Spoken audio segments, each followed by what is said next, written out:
Ukraine has dismissed Russian claims that it killed hundreds of soldiers in a missile attack on Kramatorsk. Schools and apartment blocks were damaged in the attack in the eastern city, but Ukraine's military says no one was killed. Russia said the strike was in retaliation for Ukraine's New Year attack, which killed dozens of Russian soldiers. There was an explosion and then another, a series of explosions, and one made the windows shake. Really, there's nothing else to tell you. Just a normal day. I just went back to sleep. I thought about what to do next, but I just went back to bed. Let's go to Charles Stratford, who is in Kyiv for us. And Charles, is there any evidence at this stage to back up Russia's claim it killed hundreds of Ukrainian soldiers?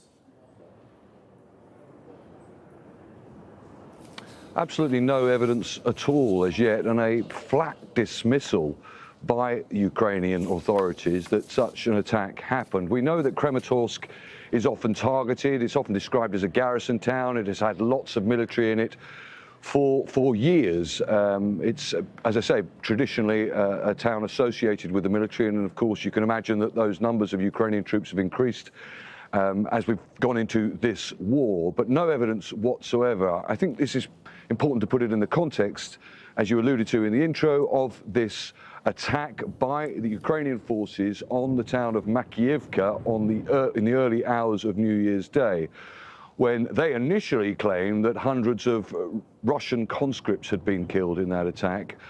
And we saw for the first time an admission by the Russians that they said 89 conscripts had been killed at a conscript center, a vocational school that was being used as some sort of conscript center there.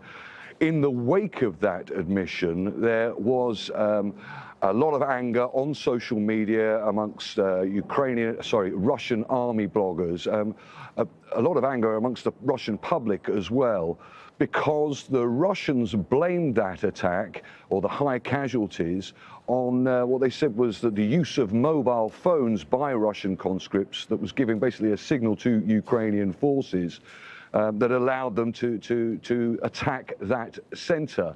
So it's understood that this announcement yesterday that 600 Ukrainian troops were killed in this attack on Kramatorsk is very much kind of an attempt by the Russians to basically set the record straight and look good in the face of, as I say, such big criticism for such a high death toll.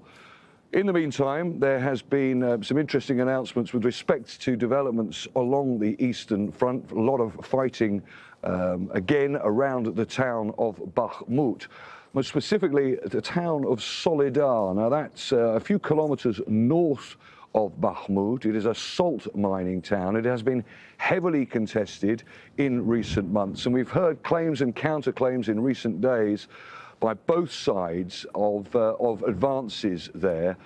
We are hearing now, certainly according to President Zelensky, the Ukrainian president, saying that the Ukrainians are having to deploy additional fighting units to Bakhmut. It's understood in order to try and repel what seem to be increasing attacks by the Russians in that area.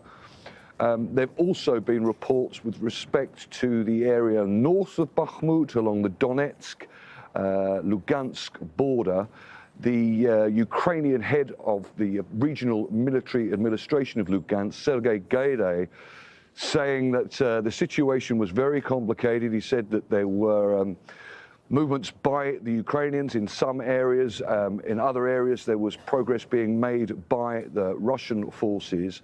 And he says that he expects the situation to get increasingly difficult as these winter temperatures continue to drop. It's expected to be down to around -17 in the next few days in the east of the country. It's around -5 here today in Kiev with a bitter wind. So, of course, when those temperatures drop, the ground gets harder. And Gaidai, the Lugansk authority there, the Ukrainian Lugansk authority, saying that they are seeing the movement of heavy weaponry and more Russian units into the area around the town of Kreminna, which we know the Ukrainians have been pushing slowly, very gradually towards in recent weeks. OK, Charles Stratford, thank you so much for that update from Kyiv.